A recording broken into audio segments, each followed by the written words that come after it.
Hello students, আসসালামু আলাইকুম। কেমন আছো তোমরা? আশা করি সবাই ভালো আছো। আমরা গত ক্লাসে কি পড়েছিলাম? স্কারভি, তাই না? Vitamin C deficiency. আজকে আমরা পড়ব vitamin D deficiency. Vitamin D deficiency মানে বাচ্চাদের যদি ভিটামিন ডি ডেফিসিয়েন্সি হয় তাহলে কি হয়? রিকেটস হয়। আর যদি বড়দের ভিটামিন ডি ডেফিসিয়েন্সি হয় তাহলে কি হয়? অস্টিওমেলিশিয়া হয়। তাহলে ভিটামিন ডি ডেফিসিয়েন্সিতে রিকেটসটা কী জিনিস? রিকেটসটা হচ্ছে এটা হয় ইট is a disease of growing বোন। এটা খুব ভালো করে মাথায় রাখতে হবে। ইট is a disease of growing বোন। এটা হচ্ছে যেসব বোনসগুলো ম্যাচিউর হয়ে গেছে, গ্রোথটা হল্ট হয়ে গেছে, তাদের কিন্তু এই রিকেটস হবে না, তাদের হয়ে যাবে osteomalacia. It is a disease of growing bone. It occurs in children before fusion of the epiphysis and is due to কিসের জন্য হচ্ছে? Inadequate mineralization of the growing bone lead to excess unmineralized matrix at the growing end. মানে mineralization হতে পারছে না বলে, growing এন্ডে মিনারেলাইজেশন হতে পারছে না, তাহলে যে যে জিনিসটা থাকছে সেটা কি থাকছে? আনমিনারালাইজড ম্যাট্রিক্স থাকছে। এবং এই আনমিনারালাইজড ম্যাট্রিক্সটা হচ্ছে তোমার সফট, হ্যাঁ, এবং এটা কি ইজিলি তোমার ডিসফিগার হয়ে যায়। এই জন্য হচ্ছে কি ভিটামিন ডি যদি না থাকে তাহলে মিনারেলাইজেশন হয় না। তাহলে মিনারেলাইজেশনের জন্য আমাদের ভিটামিন ডিটা খুবই দরকার। হ্যাঁ, তো ভিটামিন ডি এর আমরা কি কি সোর্স পাই? আমাদের একটা এক্সোজেনাস সোর্স আছে, আর একটা হচ্ছে এন্ডোজেনাস সোর্স আছে। এন্ডোজেনাস সোর্সকে আমাদের নিজের শরীরে আমরা ভিটামিন ডিটা তৈরি করতে পারি। এটা কোথা থেকে? সানলাইট থেকে। আর হচ্ছে এক্সোজেনাস সোর্স যেটা, সেটা হচ্ছে আমরা খাবারের মাধ্যমে ভিটামিন ডি রিচ ফুড যেগুলো আছে সেগুলোর মাধ্যমে আমরা ভিটামিন ডিটা পেতে পারি। যেমন হচ্ছে egg yolk, cod liver oil, butter, any fat rich food, milk, any milk product, meat, fish, সবগুলোতেই কিন্তু ভিটামিন ডি রিচ ফুড। আচ্ছা, কি হচ্ছে স্কিনেরটা আমরা দেখি। স্কিনে আমরা একটা বললাম না এন্ডোজেনাস, আর একটা বললাম হচ্ছে এক্সোজেনাস। এন্ডোজেনাসটা কিভাবে তৈরি হয় এটা আমরা একটু দেখি। এন্ডোজেনাসটা তৈরি হচ্ছে আমাদের স্কিনে 7 হাইড্রোক্সি কোলেস্টেরল থাকে। এখানে সানরেটা পড়ে কি হয়? ভিটামিন ডিটা, এটা সানরেটা পড়ে এবং ডায়েট থেকে আমরা যে ভিটামিন ডিটা পাই, এই দুটা মিলে কি কোথায় যাচ্ছে? এটা যাচ্ছে লিভারে যে ওরা কি করছে? 25 হাইড্রোক্সি ভিটামিন ডিতে পরিণত করছে, হ্যাঁ, বা হাইড্রোক্সি কোলিক্যালসিফেরলে পরিণত হচ্ছে। এই হাইড্রোক্সি কোলিক্যালসিফেরল আবার চলে যাচ্ছে কোথায়? কিডনিতে যে এটা হচ্ছে অ্যাক্টিভ ফর্ম, যেটা আমাদের 125 ডাইহাইড্রোক্সি কোলিক্যালসিফেরল বা ভিটামিন ডিতে পরিণত হচ্ছে। এই ভিটামিন ডিটা তখন আবার কি করবে? বিভিন্ন টার্গেট অর্গানে যে, যেমন কোথায় টার্গেট অর্গান? একটা হচ্ছে intestine, kidney, bones, parathyroid hormone এবং আলাদা টার্গেট অর্গানে যে সে কাজ করবে। আচ্ছা, ভিটামিন ডি এর কাজটা আমরা তোমাদেরকে একটু পরেই বলছি। ভিটামিন ডিটা যদি না থাকে তাহলে কি হবে? আমাদের যদি আমরা ভিটামিন ডি এর ডেফিসিট হয় অথবা ডায়েটে যদি আমরা ক্যালসিয়ামটা কম থাকে তাহলে কি হবে? গাট থেকে আমরা ক্যালসিয়াম অ্যাবজর্পশন করতে পারবো না। তাহলে কি হবে? হাইপোক্যালসিমিয়া হবে এবং হাইপোক্যালসিউরিয়া হবে। যখন ক্যালসিয়ামটা কমে যাবে তখন কি করবে? প্যারাথাইরয়েড হরমোন রিলিজটা বেড়ে যাবে। প্যারাথাইরয়েড হরমোনের কাজ হচ্ছে অ্যাট এনি কস্ট সে চেষ্টা করবে ক্যালসিয়াম লেভেলটা মেনটেন করতে। এখন এটা মেনটেন করার জন্য ও কী করবে? ও হচ্ছে বোনস থেকে রিজর্পশন অফ ক্যালসিয়াম করবে, আর কি পটাশিয়ামটা রিঅ্যাবজর্পশনটা কিডনি থেকে কমায় দিবে, এবং তার ফলে কী হবে? ফসফোচুরিয়া হবে এবং হাইপোফসফেটেমিয়া হবে। নেগেটিভ ক্যালসিয়াম এবং ফসফেট ব্যালেন্স হয়ে যাবে। তাহলে ক্যালসিয়াম তো থাকছে না, আবার এদিকে হচ্ছে ফসফেটটাও বেড়ে যাচ্ছে। নেগেটিভ ক্যালসিয়াম এবং ফসফেট ব্যালেন্স হচ্ছে। এর ফলে কি হচ্ছে? Disturbance in the bone metabolism and mineralization. আমার ক্যালসিয়াম ফসফেট না থাকলে বোন মিনারেলাইজেশন হবে না এবং এই বোনগুলো কি হবে? উইক এবং থিন নিয়ে পরিণত হবে। এখন ভিটামিন ডি এর ফাংশনটা কি? ভিটামিন ডি এর ফাংশন হচ্ছে মেনটেন করবে ক্যালসিয়াম এবং phosphorus concentration in a range that supports cellular process, neuromuscular function, বোন মিনারেলাইজেশন। তাহলে কি হচ্ছে, ভিটামিন ডিটা ক্যালসিয়াম এবং ফসফরাস ব্যালেন্সটা মেনটেন করছে। কিভাবে মেনটেন করে, কী করবে, সেলুলার প্রসেসগুলোকে মেনটেন করছে, নিউরোমাস্কুলার ফাংশনকে মেনটেন করছে, আর কি বোন মিনারেলাইজেশন। তাহলে তিনটা কাজ সে করছে, একটা সেলুলার প্রসেসটাকে মেনটেন করছে, নিউরোমাস্কুলার ফাংশন মেনটেন করছে, আর বোন মিনারেলাইজেশন করছে। কিভাবে করে ভিটামিন ডিটা? এটা করে হচ্ছে stimulation of calcium absorption from gut. সেই গাট থেকে, এর আগে আমরা আগে স্লাইডে বললাম ভিটামিন ডি কোথায় কোথায় কাজ করে। তোমাদের মনে থাকলে ভিটামিন ডি এখানে দেখানো আছে ইন্টেস্টাইনে, কিডনিতে, বোনসে, প্যারাথাইরয়েড হরমোনে। তাহলে এই জায়গাগুলোতে ভিটামিন ডি কাজ করবে। তাহলে এখানে কি হবে, এটা হচ্ছে কি করছে, গাট থেকে ক্যালসিয়াম অ্যাবজর্পশন করছে, তারপরে ডিস্টাল টিউবুলি থেকে ক্যালসিয়াম রিঅ্যাবজর্পশন করছে এবং প্যারাথাইরয়েডের হরমোনের সাথে ইন্টারঅ্যাক্ট করে ব্লাড ক্যালসিয়াম লেভেলটাকে সে মেনটেন করছে, রেগুলেট করছে। এখন আসি কী কারণে রিকেটসটা হয়। রিকেটস হওয়ার অনেকগুলো কারণ আছে, তবে নিউট্রিশনাল রিকেটস এবং আমাদের আরেকটা যে হাইপোফসফেটিমিক রিকেট, হ্যাঁ, ফ্যামিলিয়াল হাইপোফসফেট, এই দুটো কিন্তু মোর কমন। বাকিগুলো আছে, তবে এগুলো হচ্ছে বেশি কমন। নিউট্রিশনাল রিকেটস কিন্তু আমরা কখন দেখব, যখন যেমন তোমাদের কাছে যদি কোনো প্রোটিন অ্যালার্জি ম্যালনিউট্রিশনের পেশেন্ট আসে, তখন কিন্তু আমি রিকেটস দেখব না। যখন রিকেটসটা ম্যালনিউট্রিশনটা রিকভার করবে, হ্যাঁ, তখন কিন্তু আমি রিকেটসের ফিচার দেখব। ঠিক আছে? তাহলে হচ্ছে কি, যদি কোনো রিকেটসটা আমরা নিউট্রিশনাল রিকেটস, দুইটা রিকেটসই আমাদের জন্য কমন, একটা হচ্ছে নিউট্রিশনাল রিকেটস আর একটা হচ্ছে ফ্যামিলিয়াল হাইপোফসফেটিমিক রিকেট। তাহলে এছাড়া আরও অনেকগুলো রিকেটস আছে, তবে নিউট্রিশনাল রিকেটস যেটা, সেটা মেইনলি তোমার হচ্ছে যদি সান এক্সপোজটা কম হয় অথবা ডায়েটে যদি কখনো কারো ভিটামিন ডি কন্টেনিং ফুডটা কম থাকে। সান এক্সপোজটা, এখন মনে হচ্ছে যে আমাদের দেশে তো অনেক সান, কেন সান এক্সপোজ হবে না? তাহলে কখন হয়? সান এক্সপোজটা সাধারণত হয় যখন এক্সপোজটা কম হয়, যদি কারো ডার্ক স্কিন থাকে, যদি কোনো বাচ্চাকে মানে কাভার থাকে। এখন তো আমাদের ফ্ল্যাট বাড়ি, সবাই বাড়ির ভিতরে থাকে, বাচ্চাদেরকে রোদে বেরই হতে দেয় না, যার ফলে তাদের ভিটামিন ডি এর ডেফিসিয়েন্সি। যদি ভিটামিন সানলাইটও পাচ্ছে না, সাথে ফুডও যদি সাফিসিয়েন্ট ফুডও যদি না পায়, তাদের কিন্তু ভিটামিন ডি ডেফিসিয়েন্সি হয়ে যাবে। Consumption of food, vitamin D deficient food যদি কনজাম্পশন করে। আর কি হইতে পারে? রেনাল ডিসঅর্ডার জন্য, রেনাল ডিসঅর্ডারে যেমন chronic kidney disease, renal tubular acidosis. Chronic kidney ডিজিজে কি হয়? ক্রনিক কিডনি ডিজিজ এবং রেনাল টিউবুলার অ্যাসিডোসিস, এগুলোর ক্ষেত্রে দেখা যাচ্ছে যে আমাদের অ্যাক্টিভ ফর্ম যেটা, সেটা কিন্তু তৈরি হতে পারে না। 125 ডাইহাইড্রোক্সিকোলিক্যালসিফেরল এটা তৈরি হতে পারে না। এরপরে আসি জেনেটিক হচ্ছে ফ্যামিলিয়াল হাইপোফসফেটিমিক রিকেট, এটা হচ্ছে নেক্সট কমন। ফ্যামিলিয়াল হাইপোফসফেটিমিক রিকেট এখন তোমাদেরকে একটু জেনে রাখা দরকার। এটা কি? এটা হচ্ছে autosomal x-link dominant disorder.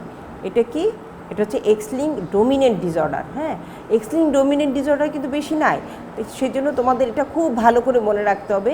X-link dominant disorder হচ্ছে ফ্যামিলিয়াল হাইপোফসফেটিক রিকেট। তবে জেনেটিক আরও কিছু কারণে হইতে পারে, যেমন ফ্যানকুনি সিনড্রোম, সিস্টিনোসিস, এগুলো কারণেও কিন্তু রিকেটস হইতে পারে। এখন ফ্যামিলিয়াল হাইপোফসফেটিক রিকেটে কিসের জন্য হয়? ফ্যামিলিয়াল হাইপোফসফেটিক রিকেট এটা সাধারণত যে টিউবুলার রিঅ্যাবজর্পশন ফসফেট রিঅ্যাবজর্পশনে হ্যাম্পার হয়। তাহলে টিউবুল দিয়ে ফসফেটটা বের হয়ে যায়, যার ফলে আমাদের কি হাইপোফসফেটিমিয়া হয়ে যায়। আর কি কারণে তোমার ভিটামিন ডি ডেফিসিয়েন্সি হতে পারে? একটা হচ্ছে ম্যাল অ্যাবজর্পশনটা খুব ইম্পর্টেন্ট। যদি কোনো কারণে লিভার অথবা ইন্টেস্টাইনাল ডিসঅর্ডার, কি লিভার ডিসঅর্ডার হইতে পারে? যেমন হচ্ছে যদি কারো বিলিয়ারি অ্যাট্রিশিয়া হয়ে থাকে, সিরোসিস হয়, নিউরোনাল হেপাটাইটিস সিনড্রোম হয়, সেই ক্ষেত্রে কিন্তু তোমার ভিটামিন ডি ডেফিসিয়েন্সি হবে। ইন্টেস্টাইনাল ডিসঅর্ডার, ম্যাল অ্যাবজর্পশন সিনড্রোম, যেমন সিলিয়াক ডিজিজের ক্ষেত্রে তোমার ভিটামিন ডি ডেফিসিয়েন্সি হতে পারে। আরও একটা ভিটামিন ডি ডেফিসিয়েন্সি আছে, সেটা হচ্ছে কি vitamin D dependent type 1 and 2। Vitamin D dependent type 1-2 এটা হচ্ছে অটোজোমাল রিসেসিভ ডিসঅর্ডার। এই ক্ষেত্রে কি হয়? অটোজোমাল রিসেসিভ ডিসঅর্ডারে এটা টাইপ 1-এ হচ্ছে যে আমাদের 25 হাইড্রোক্সিকোলিক্যালসিফেরল থেকে 125 হাইড্রোক্সিকোলিক্যালসিফেরলে পরিণত হতে গেলে 1 আলফা হাইড্রোক্সিলেজ একটা এনজাইমের প্রয়োজন হয়। এখানে এই এনজাইমের ডিফেক্ট হয়, যার ফলে আলটিমেটলি আমাদের যে ফাইনাল প্রোডাক্টটা 125 ডাইহাইড্রোক্সিকোলিক্যালসিফেরলটা হয় না। আর টাইপ 2তে কী হয়? টাইপ 2তে হচ্ছে এটা রিসিপ্টর ডিফেক্ট। আমাদের 125 থাকছে ঠিকই, কিন্তু সে রিসিপ্টরে যে কাজ করতে পারছে না।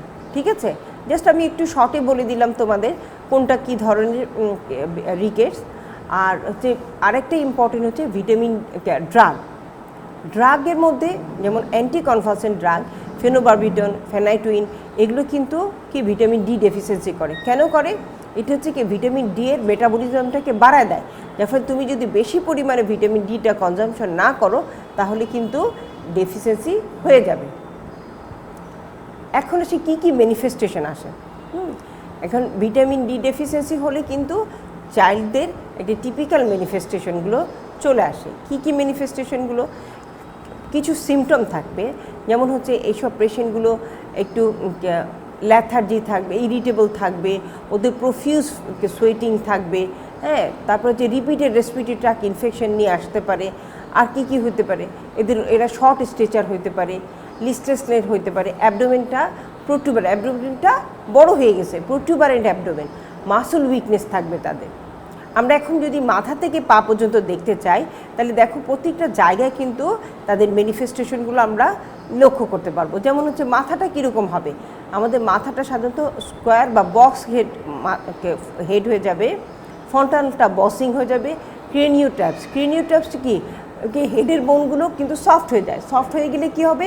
আমি যখন প্রেশার দিব তখন পিং পং বলের মতো শব্দ করবে। এটা হচ্ছে ক্রেনিওটাইপস। আরেকটি কি delayed closure of the fontanelle and suture.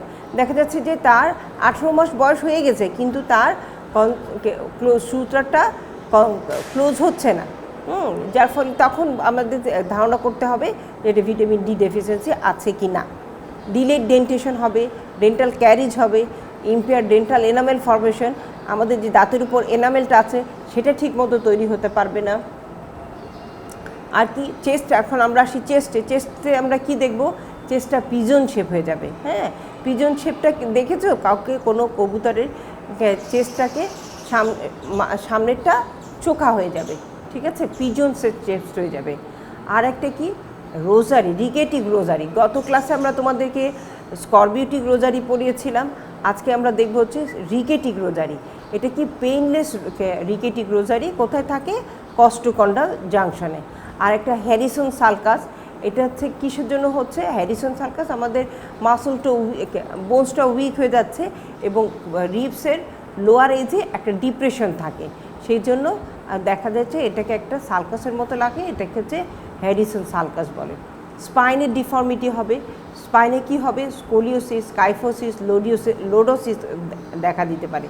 এর আগে তোমাদের বললাম যে ওদের রিপিটেড রেসপিরেটরি, বাচ্চাগুলো আসে কিন্তু বারবার করে রেসপিরেটরি ট্র্যাক্ট ইনফেকশন নিয়ে। আর হচ্ছে ওদের এক্সট্রিমিটিটা কেমন হবে? আমরা যদি রিস জয়েন্ট দেখি, রিস জয়েন্টটা ওয়াইডেনিং হবে, রিস জয়েন্টটা বড় হয়ে যাবে, ওয়াইডেনিং হবে। তবে বিভিন্ন ডিফর্মিটি যেমন ভ্যারাস ডিফর্মিটি, ভালগাস ডিফর্মিটি দেখা যাবে, anterior bowing of the leg, coxa vera, coxa valga দেখা দিতে পারে, তারপরে গেট ডিফর্মিটি দেখা যেতে পারে, তারপর ফ্র্যাকচার অ্যান্ড পেইনও আমরা পেতে পারি। এটা হচ্ছে নকনি। নকনিতে দেখো নি দুটোকে একসাথে হয়ে গেছে। আর এটা হচ্ছে ভ্যারাম ডিফর্মিটি। হ্যাঁ, এটা হচ্ছে ভ্যারাম, জেনু ভ্যারাম, এর উপরেটা যদি হয় তাহলে কক্সা ভ্যারাম হবে। হ্যাঁ, এটা হচ্ছে আউটসাইডে তোমার পাটা আউটসাইডে বোয়িং হয়ে গেছে। এটা দেখো মাথাটা দেখাচ্ছে, মাথাটা একটু বক্স হেড হয়ে গেছে। এটা হচ্ছে অ্যান্টিরিয়র বোয়িং, হ্যাঁ, anterior bowing of the leg হয়েছে। এখানে দেখো একটা রিকেটি রোজারি দেখাচ্ছে। আচ্ছা, আর কিছু আমরা হাইপোক্যালসিমিয়ার সিমটম পেতে পারি। অনেক বাচ্চার ক্ষেত্রে আমরা দেখা যায় tetany, seizure, stridor, due to laryngeal স্পাজমের জন্য আমরা স্ট্রাইডোরও পেতে পারি। এখন আসে আমরা কিভাবে ডায়াগনোসিস করব। ডায়াগনোসিস করার জন্য আমাদের প্রথম জিনিস যেটা করতে হবে, সেটা হচ্ছে একটা এক্স রে করতে হবে। এক্স রে দেখলেই মোটামুটি আমরা বুঝতে পারবো তার কি হয়েছে। এই একটা টিপিক্যাল এক্স রে। দেখো আমরা তোমাদের বললাম যে ওয়াইডেনিং হয়ে যাবে, হ্যাঁ, ওয়াইডেনিং হবে। এই দেখো সে তোমার রিজ জয়েন্টটা বড় হয়ে গেছে, হ্যাঁ। আর এখানে দেখো আমাদের lower end of the radius এবং আলনাটা কীরকম হচ্ছে, ওয়াইড হয়ে যাচ্ছে এবং একটা কাপ শেপ হয়ে যাচ্ছে, কাপ শেপ হয়ে যাচ্ছে এবং ওয়াইড হচ্ছে, হ্যাঁ। ওয়াইডেনিং, কাপিং, এই জায়গা থেকে একটু দেখো এলোমেলো, লাইনটা কিন্তু ডেফিনিটিভ নাই, ফ্রেইং থাকছে, হ্যাঁ। আর কি হয়, এই যে এপিফাইসিস এবং মেটাফাইসিসের মধ্যে গ্যাপটা বেড়ে যায়। আর কি হবে, অস্টিওপেনিয়া হবে, জেনারেলাইজ অস্টিওপেনিয়াকে দেখা দেবে বোনসগুলোতে, ঠিক আছে। তাহলে এই ফিচারগুলো হচ্ছে কিন্তু খুব ইম্পর্টেন্ট, এগুলো তোমাদের খুব ভালো করে ভাইবাতে কিন্তু তোমাদের এই জিনিসগুলো জিজ্ঞেস করবে। একটা এক্স রে দিলেই তোমাদেরকে এই ফিচারগুলো বলতে হবে। কি কি, ওয়াইডেনিং, কাপিং এবং ফ্রেইং of the metaphysis, wide gap between epiphysis and metaphysis, density of the bones reduce হবে যেটা অস্টিওপেনিয়া, আর হচ্ছে ডিফর্মিটি অফ দ্য লেগ অনেক সময় পেতে পারি, একটা গ্রিন স্টিক ফ্র্যাকচারও থাকতে পারে, ঠিক আছে। তাহলে ইনভেস্টিগেশনের মধ্যে আমাদের এক্স রেটা খুবই ইম্পর্টেন্ট। এবং এক্স রে কোথাকার এক্স রে তোমাকে তো লিখতে হবে যে কোথাকার এক্স রে তুমি করবা। এটা সাধারণত আপার এবং লোয়ার এক্সট্রিমিটিতে আমরা এক্স রেটা করি। এটা আপার লোয়ার এক্সট্রিমিটিতে যেমন নি, অ্যাঙ্কেল, এলবো, রিস্ট জয়েন্টে আমরা এক্স রেগুলো করি। এবং এক্স রে করলে আমি বললাম কি খুব ভালো করে মাথায় রাখতে হবে, widening, cupping, ফ্রেইং of the metaphysis হবে, ওয়াইড গ্যাপ হবে বিটুইন এপিফাইসিস অ্যান্ড মেটাফাইসিস, বোন ডেন্সিটি কমে যাবে। আর হচ্ছে কি লং বোনের ডিফর্মিটি আমরা অনেক সময় দেখতে পাই। এখন আমরা যদি বায়োকেমিক্যাল ফিচার দেখতে চাই বা আমরা যদি বায়োকেমিস্ট্রি ল্যাব দেখতে চাই তখন কি কি আমরা পাবো, আমরা দেখলাম কি সেরাম ক্যালসিয়াম লেভেলটা কিন্তু নর্মাল থাকে। একটু আগে আমি তোমাদেরকে বলেছিলাম আমাদের প্যারাথাইরয়েড হরমোন কিন্তু চেষ্টা করে যে ক্যালসিয়াম লেভেলটা নর্মাল রাখতে, নর্মাল ক্যালসিয়ামটা নর্মাল থাকে। তারপর হচ্ছে ইনঅর্গানিক ফসফেটটা আমাদের লো পেতে পারি। আর আরেকটা জিনিস আছে কি রিকেটিক একটা ইন্ডেক্স, এই রিকেটিক ইন্ডেক্স দেখে অনেক সময় আমরা ধারণা করতে পারি যে তার রিকেটস হচ্ছে কি না। যদি সেরাম ক্যালসিয়াম এবং সেরাম ফসফেটের আমরা মাল্টিপ্লাই করি তাহলে যদি লেস দেন 30 হয়ে থাকে তাহলে রিকেটস লাইকলি, আর যদি মোর দেন 40 হয়ে থাকে তাহলে রিকেটস আনলাইকলি, রিকেটস হওয়ার সুযোগ নাই। আর যদি 30 to 40 হয়ে থাকে তাহলে আমরা ডাউট করতে পারি। তাহলে দেখো যদি 30 হয়ে থাকে এর মাল্টিপ্লিকেশনের রেজাল্টটা, তাহলে আমরা চিন্তা করে নিব তার একটা রিকেটস হতে পারে, ঠিক আছে।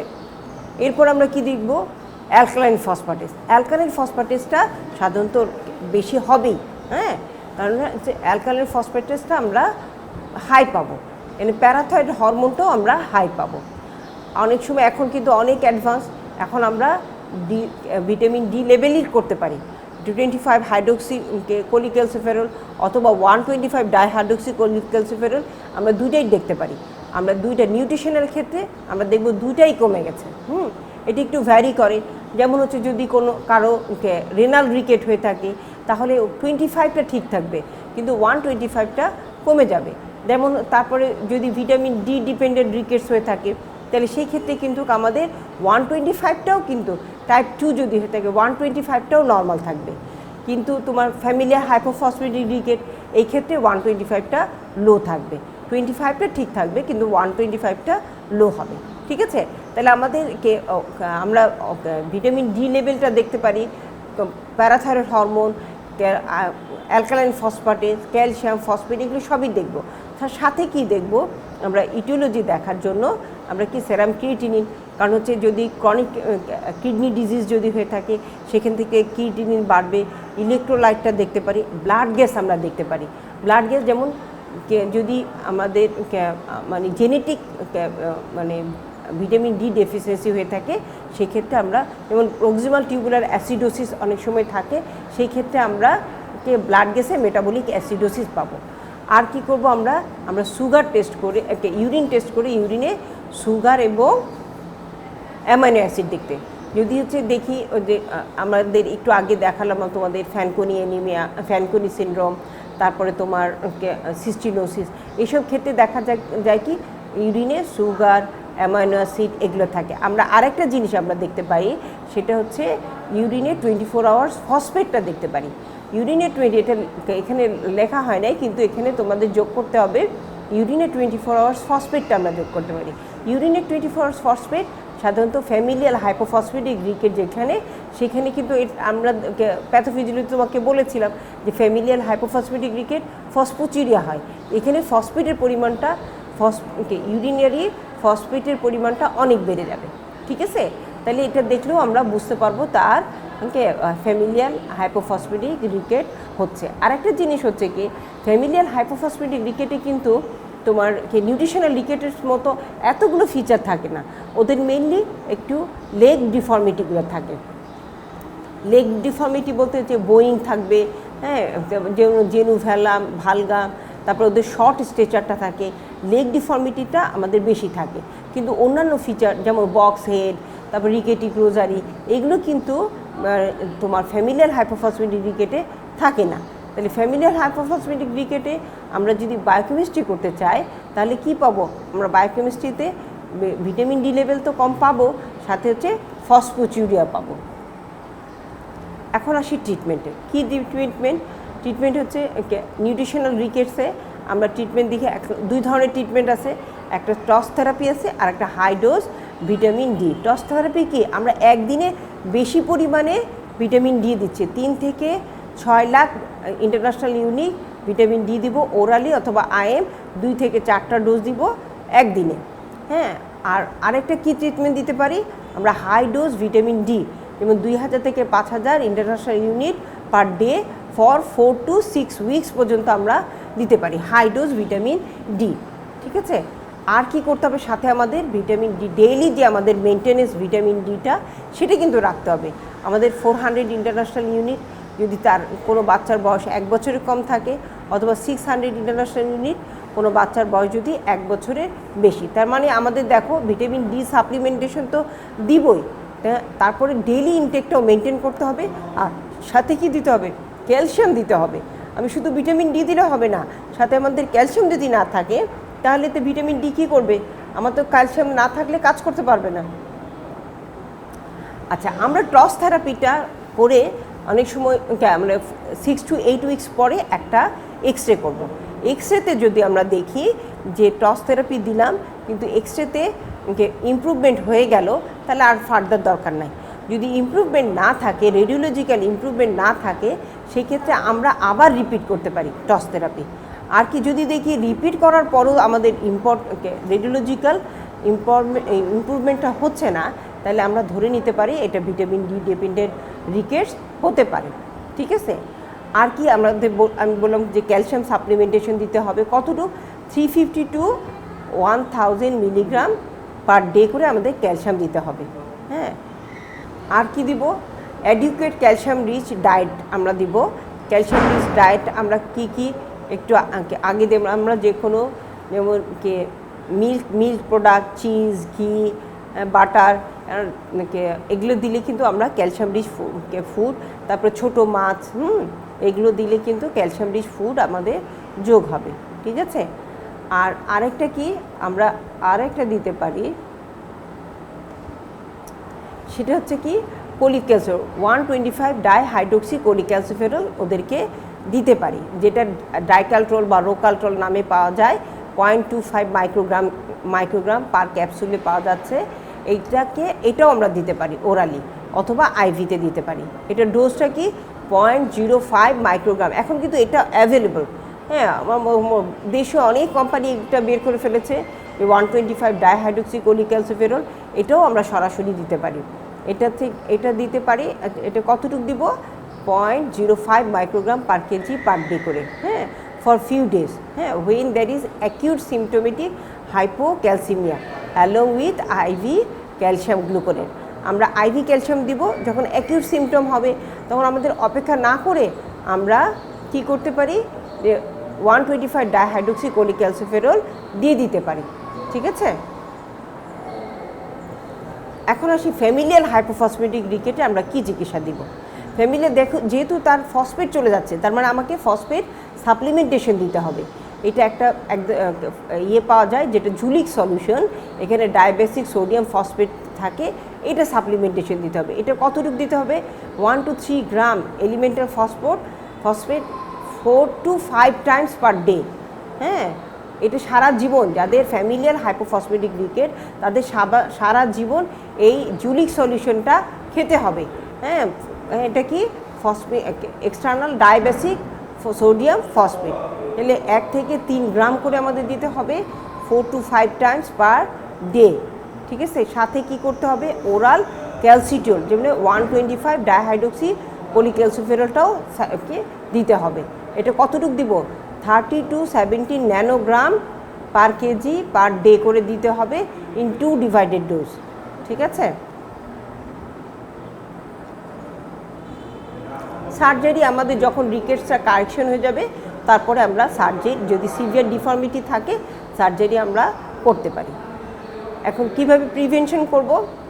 একটু আগে আমরা বলেছিলাম অ্যাডিকুয়েট সান এক্সপোজার করতে হবে, ভিটামিন ডি রিচ ফুড খেতে হবে। হ্যাঁ, যেমন হচ্ছে ভিটামিন ডি রিচ এবং ক্যালসিয়াম রিচ ফুড খেতে হবে, যেমন egg yolk, liver, milk product, butter, any fat rich ফুডগুলো আমাদের খেতে হবে। আর কি রেগুলার ইনটেক ভিটামিন ডিটা, যে নর্মাল ডোজ কত? নর্মাল ডোজ হচ্ছে যদি 1 বছরের নিচে হয়ে থাকে 400 ইন্টারন্যাশনাল ইউনিট, 1 বছরের উপর হলে 600 ইন্টারন্যাশনাল ইউনিট প্রতিদিন খেতে হবে। Thank you. তাহলে তোমরা কি বুঝতে পারলে আজকের আমাদের টপিক্সটা? ভিটামিন ডি তোমাদের কিন্তু পরীক্ষায় থাকবে। রিকেটসের এক্সরে আমরা প্রায় দিয়ে থাকি, তাহলে রিকেটসের এক্সরে থাকলে অনেকগুলো কোশ্চেন কিন্তু এখানে চলে আসবে, যে কয় ধরনের রিকেটস আছে, কি কি সিমটম নিয়ে তোমার কাছে আসবে, তারপরে আমরা কিভাবে চিকিৎসা দেব, এগুলো কিন্তু সবই তোমার এর মধ্যে চলে আসবে। তাহলে আমাদের এগুলোকে খুব ভালো করে পড়ে নিতে হবে। ঠিক আছে, আজকে তো আমি মোটামুটি যতটুকু তোমাদের লাগবে আমি পড়ানোর চেষ্টা করলাম। তাহলে আল্লাহ হাফেজ। আজকে তাহলে এটা ভালো করে কিন্তু পড়ে ফেলতে হবে। আল্লাহ হাফেজ।